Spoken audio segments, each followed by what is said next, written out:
perkenalkan, nama saya Meka Setiawan, NIM saya 515180035 dan rekan-rekan saya. Saya itu teman kali, NIM saya 515180008. Perkenalkan nama gue Ceko Sylvester Paat, NIM saya 515180013. Perkenalkan, nama saya Ardi Pratama dengan NIM 515180020. Nama saya Johan Setiawan, NIM saya 515180026. Ya, jadi pada kesempatan hari ini kelompok kami akan membahas mengenai roda gigi kerucut. Roda gigi. Nah, roda gigi itu merupakan bagian dari mesin yang berputar untuk mentransmisikan daya. Nah, roda gigi itu memiliki gigi-gigi yang saling bersinggungan dengan gigi dari roda gigi yang lain.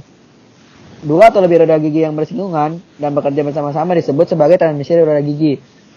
Nah, transmisi roda gigi itu bisa menghasilkan keuntungan mekanis melalui rasio jumlah gigi. Roda gigi itu mampu mengubah kecepatan putar, torsi, dan arah daya terhadap sumber daya. Tidak semua roda gigi berhubungan dengan roda gigi yang lain. Salah satu kasusnya adalah pasangan roda gigi dan pinion yang bersumber dari atau menghasilkan gaya translasi, bukan gaya rotasi. Terminologi roda gigi.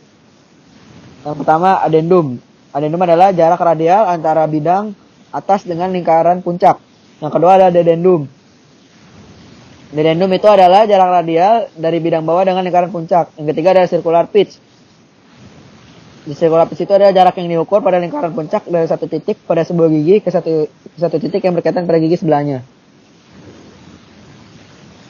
Nah, di sini ada roda gigi kerucut atau yang disebut dengan bevel gear.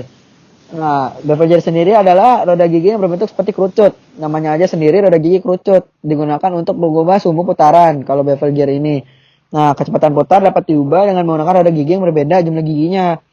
Rasio kecepatan dari bevel gear ini bisa mencapai 1:6. Bahkan untuk kasus ekstrim bisa lebih tinggi. Roda gigi kerucut ini juga bisa digunakan untuk transmisi poros silang atau tegak lurus. Untuk persyaratan operasi tinggi, gigi roda gigi dibuat spiral dan roda gigi dikeraskan. Berikut saya akan menjelaskan tentang jenis-jenis roda gigi kerucut. Yang pertama adalah roda gigi kerucut lurus atau straight bevel gear. Roda gigi lurus merupakan roda gigi yang paling sederhana. Roda gigi ini terdiri dari silinder atau piringan dengan gigi-gigi yang terbentuk secara radial atau berporos. Ujung dari gigi-gigi tersebut berbentuk lurus dan tersusun terhadap aksis rotasi. Roda gigi ini hanya dapat dihubungkan secara paralel. Contoh dari roda gigi kerucut lurus ini adalah spur yang terdapat pada gearbox pada mesin. Yang berikutnya adalah roda gigi kerucut miring atau helical bevel gear. Roda gigi bevel ini berbentuk seperti kerucut terpotong dengan gigi-gigi yang terbentuk di permukaannya. Ketika dua gigi bersinggungan, titik ujung kerucut yang imajiner akan berada pada satu titik dan aksis poros yang saling berpotongan. Sudut antara kedua roda bisa berapa saja kecuali 0 dan 180 derajat. Roda gigi bevel ini bisa berbentuk lurus seperti spur ataupun spiral seperti roda gigi helix. Untuk sama seperti bandingan antara spur dan roda gigi helix. Yang berikutnya adalah roda gigi kerucut spiral atau spiral bevel gear. Roda gigi ini memiliki bentuk gigi yang melengkung spiral. Roda gigi kerucut spiral dikembangkan untuk mengatasi kekurangan dari roda gigi lurus. Roda gigi ini digunakan pada saat di mana faktor kecepatan dan kekuatan diinginkan sepanjang terjadi perubahan sudut. Pemirian antara sudut poros input dan output. Roda gigi kerucut spiral diterapkan untuk transmisi poros silang, tetapi hanya untuk beban rendah, dengan rasio kecepatan antara 1 hingga 5. Roda gigi kerucut high point, atau bisa disebut dengan high point bevel gear. Roda gigi ini memiliki bentuk gigi berupa lengkung high point. Roda gigi ini mirip dengan roda gigi kerucut spiral. Namun, pinion diletakkan di bawah pusat roda gigi cincin. Roda gigi ini kebanyakan digunakan dalam aplikasi diferensial seperti untuk transmisi poros silang. Dalam kurung tidak sejajar dan tidak berpotongan, dengan jarak antar pusat poros kecil. Kemudian ada roda gigi zero bevel atau zero bevel gear. Zero bevel gear adalah jenis khusus dari roda gigi bevel spiral, di mana sudut spiral adalah 0 derajat. Zero bevel gear memiliki karakteristik pada roda gigi bevel lurus dan spiral. Gaya yang bekerja pada gigi zero bevel gear sama dengan gigi pada straight bevel gear. Kemudian ada roda gigi helix. Roda gigi helix atau dikenal juga sebagai herringbone gear adalah roda gigi yang terbuat dari gigi helix ganda dengan sudut helix berlawanan yang umumnya berkisaran 45 derajat. Selanjutnya saya akan menjelaskan aplikasi roda gigi kerucut. Yang pertama dalam alat sehari-hari ada sepeda. Roda gigi kerucut ini digunakan dalam transmisi sepeda. Seperti dapat dilihat di gambar di samping, yang pertama adalah sepeda yang zaman lama, namun sekarang ada juga yang mengembangkannya lagi dengan bahan material keramik. Kemudian ada bor tangan, digunakan untuk mentransmisikan daya dari putaran tangan yang horizontal menjadi gaya vertikal ke poros bor. Kemudian ada rolling door. Selanjutnya pada infrastruktur, yang pertama ada pembangkit listrik. Pada gambar di samping ini adalah contoh dari pembangkit listrik yang dibuat oleh Citroen di Prancis. Kemudian ada grand mill. Ini umumnya digunakan pada peternakan atau pertanian untuk mengolah rumput yang akan digerakkan oleh kerbau atau sapi. Kemudian ada pintu air. Roda gigi digunakan untuk membuka pintu air dan menghubungkan antara pintu dengan poros pemutarnya. Kemudian ada lokomotif. Pada lokomotif ini daya yang diperoleh dari turbin dan ditransmisikan melalui shaft atau batang dengan menggunakan strake bevel gear. Kemudian diteruskan ke batang roda penggerak lokomotif dengan roda gigi spiral. Kemudian ada pada mesin motor bakar, ini untuk mengubah arah dari poros dari horizontal ke vertikal atau sebaliknya. Dan yang selanjutnya ditemukan pada diferensial atau gardan mobil. Diferensial ini berfungsi pada transmisi mobil untuk menghasilkan perbedaan antara putaran poros pada roda kiri dan kanan pada saat mobil berbelok. Selanjutnya saya akan menjelaskan tentang persamaan dan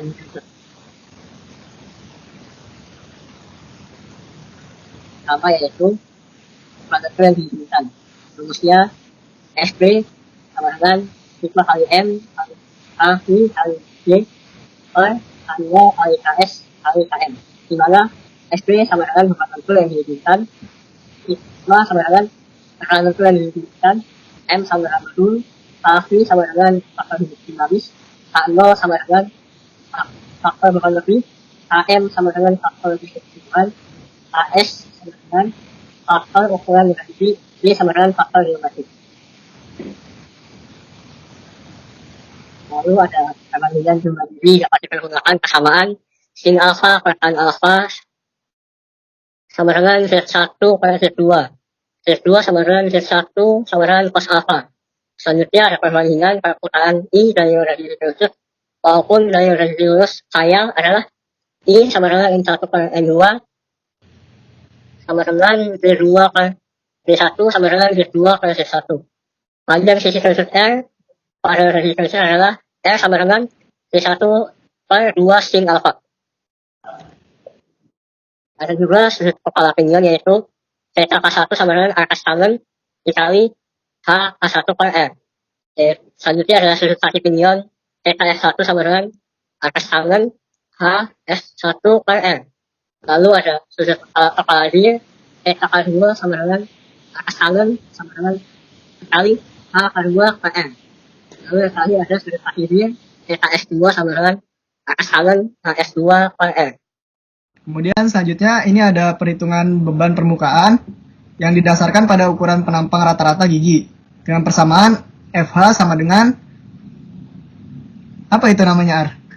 Sigma C kuadrat. Oh iya, sorry. Ulang ya. Ulang lagi dari awal aja. 1, 2, 3.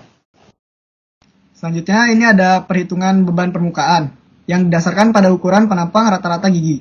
Persamaannya ada FH sama dengan sigma C kuadrat dikali dengan D1 per CT kuadrat dikali CV dikali I dibagi CO kali CM kali CF. Di mana sigma C itu adalah tegangan kontak yang diizinkan, CP adalah koefisien elastis, CV sama dengan faktor dinamis, C0 adalah faktor beban lebih, CM adalah faktor distribusi beban, CF adalah faktor kondisi permukaan, dan I itu faktor geometrinya. Di sini ada persamaan yang digunakan untuk roda gigi kerucut. Nah, di sini ada salah satunya bahannya baja. Perlakuan panasnya adalah celup dingin sementasi. Bisa lihat di sini kekerasan permukaan minimum dia memiliki HB 25 dan HFC 80. Dan diketahui bahwa tegangan nutrien yang diizinkan adalah 22,7 dengan satuan kilogram per milimeter kuadrat. Sedangkan tegangan kontak yang diizinkan adalah 189 dan memiliki satuan kilogram per milimeter kuadrat. Dan berikut juga ada tabel persamaan faktor beban lebih KOC0. Nah, pertama dapat kita lihat dari sisi penggeraknya. Untuk yang tanpa tumbukan, didapatkan sisi yang digerakkan yaitu 1.0. Tumbukan sedang itu KC-K0-nya 1,25 dan tumbukan berat itu 1,75. Dan untuk tumbukan sedang dan tumbukan berat dapat dilihat sesuai dengan tabel. Oke, yang terakhir adalah kesimpulan. Kesimpulan pertama yaitu revisi memainkan peranan penting dalam menjalankan pengawasan yang menunjang kehidupan manusia. Revisi adalah alat untuk mentransmisikan daya dan untuk mengubah tingkat putaran poros pada mesin. Revisi meneruskan daya dari muatan melalui kontak antara hiji, paralel, dan hiji pada kimia. Yang kedua, revisi juga digunakan untuk mengubah arah sumbu putar dan sumbu gerak berhasil menjadi translasi. Yang ketiga, tersebut harus dibuat revisi pada sterilinya, sehingga penulisan daya dilakukan oleh revisi kedua roda yang saling berkaitan. Revisi inilah yang dinamakan dengan revisi yang merupakan salah satu elemen mesin yang berguna mentransmisikan daya dan putaran, baik menaikkan maupun menurunkan putaran. Lalu, pemakaian revisi sebagai alat transmisi telah menduduki tempat terpenting di istilah desain. Penggunaannya dimulai dari alat pengukur yang kecil dan teliti sampai roda reduksi yang digunakan pada turbin besar yang berdaya puluhan megawatt.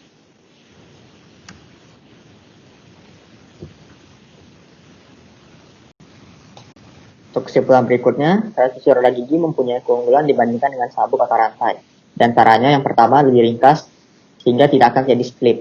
Yang kedua, ada yang transmisikan lebih besar daripada menggunakan rantai atau sabuk. Yang ketiga, putaran transmisikan juga lebih tinggi.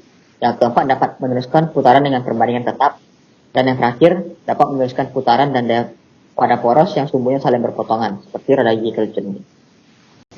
Kesimpulan yang terakhir, roda gigi juga memiliki kekurangan-kekurangan seperti berikut, yaitu pertama, memerlukan ketelitian yang lebih besar dalam pembuatannya maupun pemeliharaannya. Kemudian, tidak ekonomis untuk jarak sumbu yang jauh karena memerlukan roda gigi yang besar. Berikut merupakan daftar pustaka dari presentasi kami. Jadi ini sumber-sumber yang kami pakai sebagai bahan presentasi kami. Nah, sekarang kita sudah mencapai di penghujung video presentasi. Terima kasih telah melihat dan menonton video ini. Semoga video ini bermanfaat. Sehat semua. Terima kasih. Terima kasih. Terima kasih.